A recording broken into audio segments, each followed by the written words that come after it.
Olá,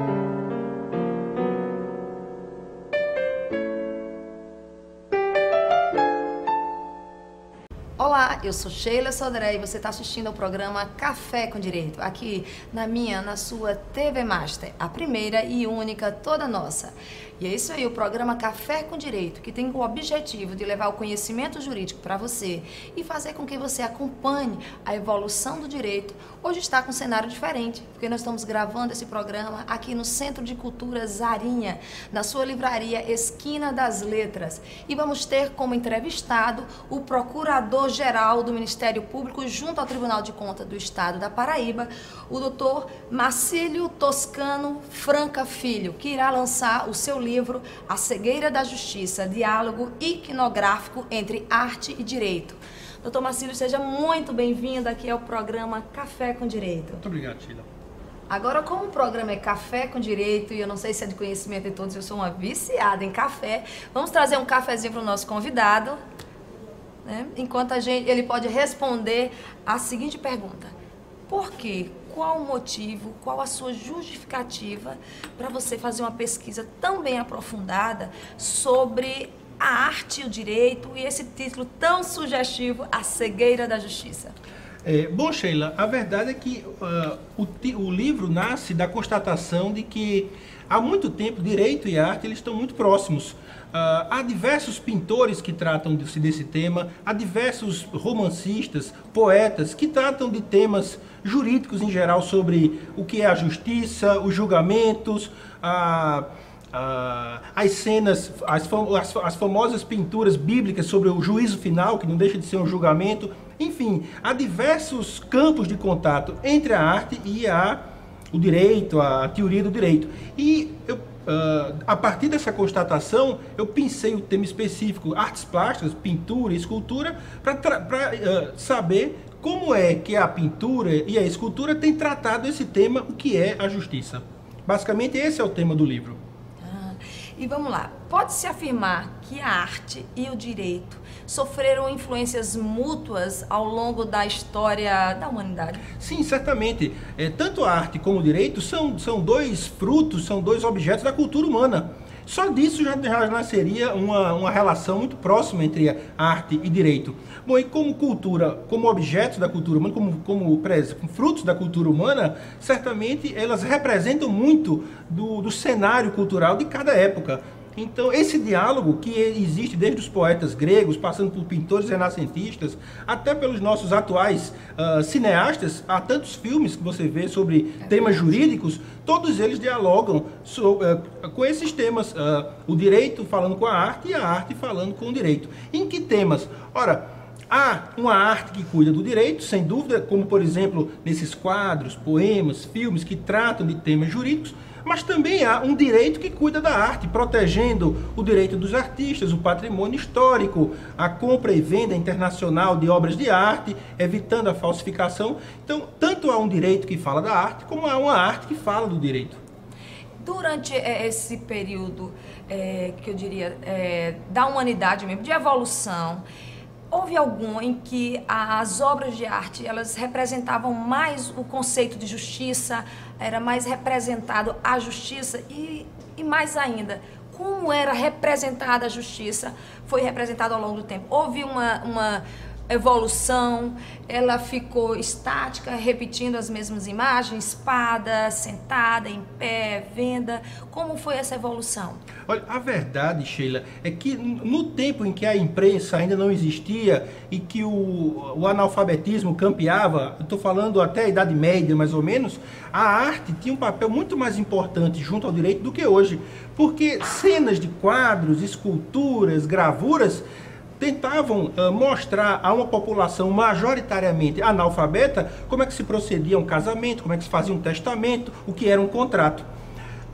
Obviamente, com o direito, quando ele passa a ser escrito, a arte perde um pouco dessa função pedagógica ou didática dentro do direito, e também esse fenômeno se acentua quando hoje, a partir do século XIX, se concebe, se tem a ideia de que o direito é apenas o texto da lei, a lei escrita. Bom, mas a verdade é que nos últimos anos, depois desse período, chamemos assim, de baixa, nos últimos anos, esse resgate do direito pela imagem, ele é muito claro, porque cada vez mais com a divulgação fácil, o acesso fácil à tecnologia, o direito ele se torna muito imagético. Você vê hoje em dia o quão importante são as imagens, por exemplo, dos circuitos internos de televisão nos julgamentos. Você pode outro exemplo que eu acho que é bastante eloquente é o fato de cada vez mais nos tribunais são admitidas provas gráficas. Nos tribunais do júri, cada vez mais a defesa e a acusação se valem de maquetes virtuais, por exemplo, para demonstrar suas teses perante um jurado leigo. Enfim, hoje o direito volta a se aproximar muito da imagem no que foi, até o que foi há 300, 400 anos atrás. Só acrescentando, de fato, que como você bem assinala, obviamente essas representações da justiça elas não foram estáticas ao longo da história. Como você bem assinalou, de fato houve diversas maneiras de se representar a história. E quando eu lanço como título do livro A Cegueira da Justiça, se dá justamente pelo fato de que alternou-se ao longo da história da arte e da história do direito essa alternância entre, ora a justiça ser representada com venda, ora ser representada sem venda. E eu vou lhe interromper justamente para chamar aqui a atenção que hoje no Facebook eu recebi 2 imagens belíssimas e com uma crítica ou um comentário assim muito bem feito. Foi referente a 2 imagens que a gente vai mostrar para vocês. Uma foi das 3 ceguinhas de Campina Grande e a imagem da justiça também vendada, que você fez, você comentou belíssimamente, eu gostaria que você o fizesse aqui. E a outra, também de extrema importância, é a justiça com uma venda, sendo representada com uma venda transparente. Vamos reproduzir aqui aquele seu comentário, que eu sei que vai enriquecer o meu telespectador, que não são seus amigos junto ao Face, não tem acesso a esse conhecimento, a tão brilhante exposição. Não, de fato, o que eu fiz foi, numa visita ao Tribunal de Justiça, eu tomei conhecimento de uma bela pintura que um pintor paraibano do princípio do século passado, Olívio Pinto, havia feito. E é uma representação da justiça muito interessante, justamente porque ele foge dessa dicotomia justiça com venda ou justiça sem venda, justiça que vê ou justiça cega, e ele pinta uma justiça com uma venda transparente. Num sinal até antecipando um pouco, aliás, isso é uma característica dos grandes artistas, dos grandes nomes da arte. Eles têm essa capacidade de ser visionários, de antecipar o futuro. E essa pintura antecipa um pouco, porque incorpora à imagem da justiça a questão da transparência, que hoje é fundamental, a transparência das decisões, a transparência na maneira de fundamentar, a transparência no agir do julgador, que é uma coisa que a Constituição de 88 e o CNJ têm primado, né, com bastante força. E a outra imagem que você menciona foi uma charge recente de uma revista de política aqui da capital. Aliás, a revista chama-se Política, exatamente. No primeiro número, que fazia uma brincadeira colocando ao lado das famosas 3 ceguinhas de Campina Grande uma imagem da justiça vendada.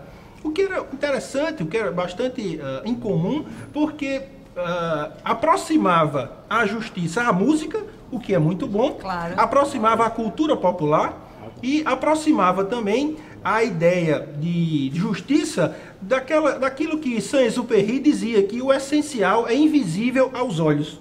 O essencial é, muitas vezes, mesmo sem ver, ou melhor, mesmo vendo com os olhos do espírito e da alma, a justiça é capaz de julgamentos justos. E é isso que o cidadão espera, é isso que ele procura. Mas tem uma imagem bem emblemática, representando hoje a justiça, que é a imagem da justiça, símbolo, que é ostentado no STF em Brasília, né, que a gente pode comentar um pouquinho sobre essa imagem, o que é que ela representa de fato hoje em dia. Mas essa resposta ou esse comentário, vocês vão ter que aguardar um pouquinho, que vai só depois do break comercial, que a gente retorna aqui do Centro de Cultura Zarinha, da livraria Esquina das Letras. Não saia, permaneça no programa Café com Direito, para enriquecer a sua cultura jurídica.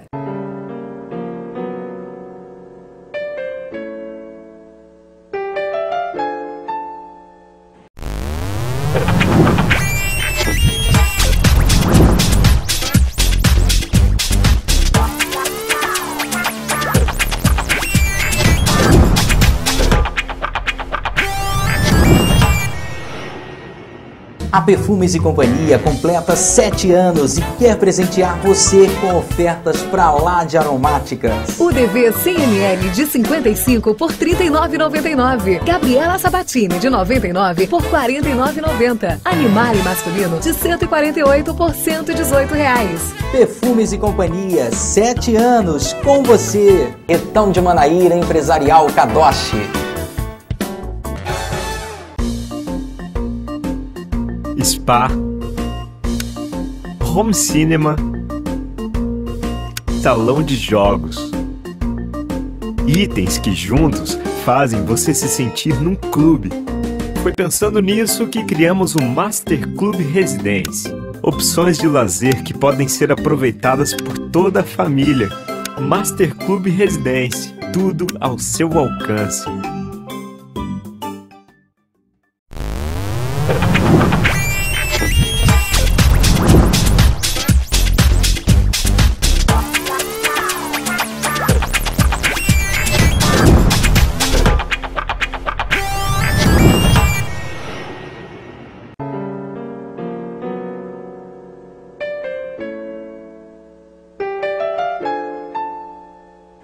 Retornamos com o programa Café com Direito, aqui no Zarinha Centro de Cultura, na livraria Esquina das Letras, para falar sobre um assunto que eu sei que está agradando a você, porque no primeiro bloco nós deixamos uma pergunta no ar, né? E essa pergunta vai continuar sendo respondida, vai ser respondida pelo Dr. Marcílio Toscano Franco Filho, que vai falar sobre o símbolo que ostenta o STF, que é a representação da justiça. E aí, doutor Marcílio, estamos bem representados de forma contemporânea com essa imagem da justiça sentada, com a venda nos olhos, com a espada sem estar em punho. Como o senhor poderia fazer uma análise sobre essa imagem?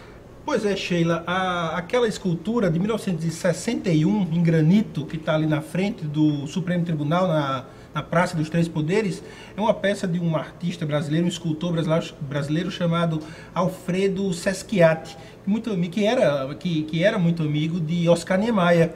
Mas realmente eu tenho que concordar com você que talvez aquela não fosse uma representação de uma justiça ideal, muito austera, muito severa, que porta uma espada, mas que porta a espada, mas esquece de portar uma balança. E me parece que uma justiça que não reflete, pondera, pesa, ela pode cometer muitas injustiças. Ainda mais uma justiça, não sei, muito fechada, né? Talvez eu gosto mais da abordagem que um pintor paraibano, Flávio Tavares, fez da justiça, em que ele foge também de uma dicotomia muito fácil entre venda ou cegueira e faz no mesmo quadro duas justiças, uma com venda e outra sem venda. E é justamente essa figura da justiça com venda a que se olha no espelho, dando a entender que a justiça vendada é a justiça da reflexão. Eu gosto muito desse quadro de Flávio. E essa imagem, ela consta no seu livro?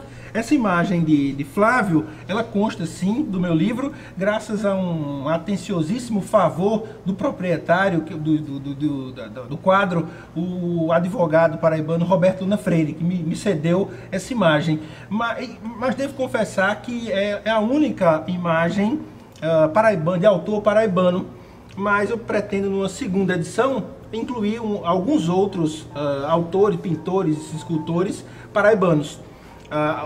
Coincidentemente, tem essa imagem no Tribunal de Justiça de Olívio Pinto, que você mencionou.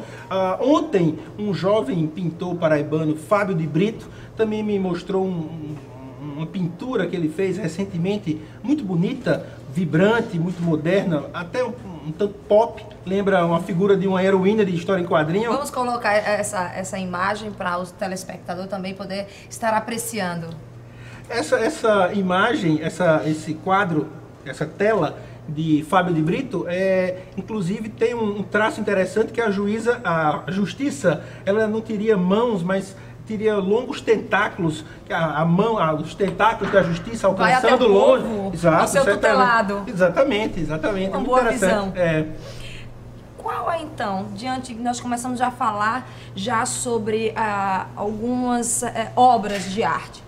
Qual seria o papel, então, da arte no direito? O que você acha que representa, que acrescenta ao cidadão a arte dentro do direito? Sheila, a verdade é que quem só sabe direito, sequer direito sabe. Isso eu tenho procurado repetir diuturnamente aos meus alunos na Universidade Federal para demonstrar que eles têm que expandir as leituras, o conhecimento de arte, de cinema, porque tudo isso tem a grande função de humanizar quem trabalha com o direito.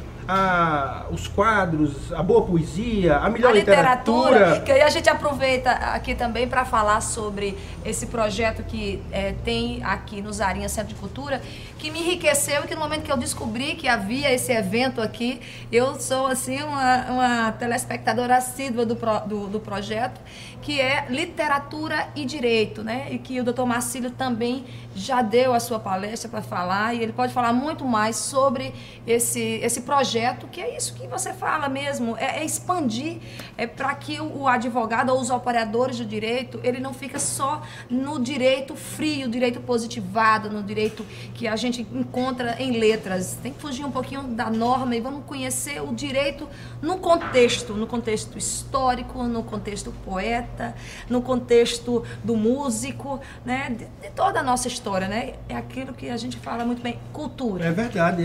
O Centro Cultural de Zarinha tem tido essa iniciativa que é brilhante de aproximar literatura e direito para que agora o estudante, o profissional tenha acesso. E a proposta ela ocorre ao longo de todo esse ano. Eu, inclusive, tive a honra de ter sido o palestrante e conferencista de abertura, e ela segue até o final do ano, com professores do Rio Grande do Sul, como o professor doutor Fábio Dávila, que vai falar sobre Crime e Castigo, de Dostoiévski, a professora Mônica Sete Lopes, da Federal de Minas Gerais, também. E só acrescentando, o Chico me incumbiu de convidar a doutora Onélia para falar sobre Direito em Machado de Assis, porque ela é fantástica, ela adora literatura. Exatamente, será uma grande aquisição. A professora Onélia foi, inclusive, minha professora na faculdade, e nas aulas de Direito Penal, ela já mesclava alguns conteúdos literários nas aulas, na coisa tão árida que é o direito penal. Pois é, mas vamos voltar mais um pouquinho aqui. Como cidadão comum, ele pode identificar a arte no direito? Seria só exclusivamente quando ele simboliza de forma natural, através do desenho, quando vê um artista, uma obra de um artista e se identifica, gosta, aprecia, reproduz, comenta? Ou qual seria a outra forma do cidadão, quando eu digo assim, ele de forma popular, e não só nós operadores do direito? Olha, a verdade, Sheila, é que você vai ter diversos, eu já disse isso, é importante repetir, que você vai ter diversos pontos de contato entre o direito e a literatura.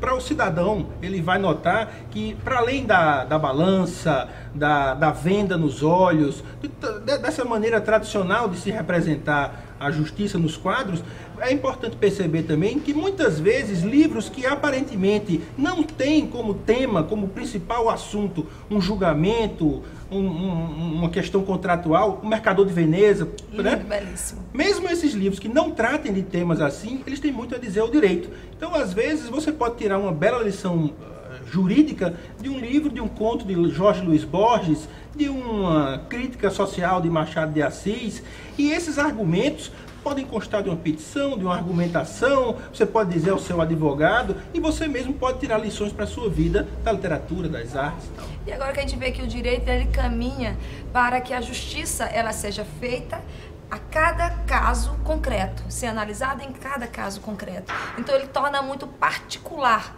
né? E aí necessita de todo um conhecimento, de todo um entender do processo que envolve. Aí outra questão muito mais que amplia isso aí, que é a interpretação do direito, a interpretação das leis, estando elas positivadas ou nos costumes ou mesmo de princípio. E aí, de forma belíssima, você faz uma analogia entre o direito e a música, né, da regência, né?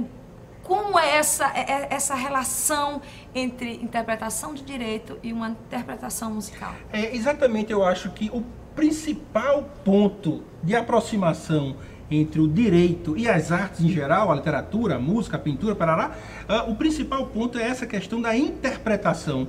A palavra-chave para o direito é hermenêutica, é interpretação. E isso fica muito claro, nas artes em geral isso é muito importante, mas isso fica especialmente muito claro na questão da música, onde o intérprete exerce um papel tão importante quanto o juiz, o advogado no direito. Entre o texto da lei e a sua aplicação concreta, existe sempre a figura do intérprete. Entre o texto frio de uma partitura e a execução da música, existe também a presença de um intérprete que traduz aquelas linhas, aqueles sinais em sons para o ouvinte poder fruir daquela obra de arte. Agora algo bem mais polêmico. Eu vou abrir o livro, o seu livro, aqui para mostrar duas figuras que me chamaram a atenção. Tá aqui. A gente vai mostrar aqui. Dentre essas duas figuras, a 11 e a 12, qual é que você diria que mais representa a justiça contemporânea brasileira? E por quê? Eu tenho a impressão...